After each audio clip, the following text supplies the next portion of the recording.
projet, il a été réfléchi en 2022 par des personnes concernées par le handicap, qui étaient de différentes générations et qui voulaient réfléchir autour de la question de la sortie d'institution.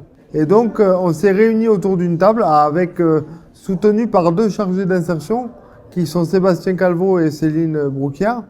Et donc, en fait, l'idée, c'était de réfléchir à un projet qui puisse répondre à une problématique qui était très peu traitée. C'est-à-dire, dans quelles conditions je sors d'institution et qu'est-ce que je fais après, quels sont mes droits, etc., etc.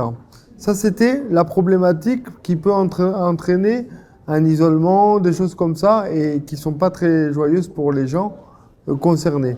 Donc, on a dit, on va créer un café, parce que pour nous, le café, c'était synonyme de convivialité. Et ensuite, on a dit, à l'unanimité, il faut que ce café, il soit ouvert à tous, parce que la mixité, c'était important. Et pour nous, travailler avec les gens qui sortaient d'institution, c'était travailler avec eux sur mettre au centre leurs compétences pour qu'ils puissent recréer leur propre projet. Donc, dans ce café, nous avons diverses activités pour l'occupationnel, du bénévolat pour ceux qui ont envie de donner de leur temps et des formations. Donc, je ne vais pas vous détailler un peu tout ce qu'il y a parce qu'il y en a une vingtaine.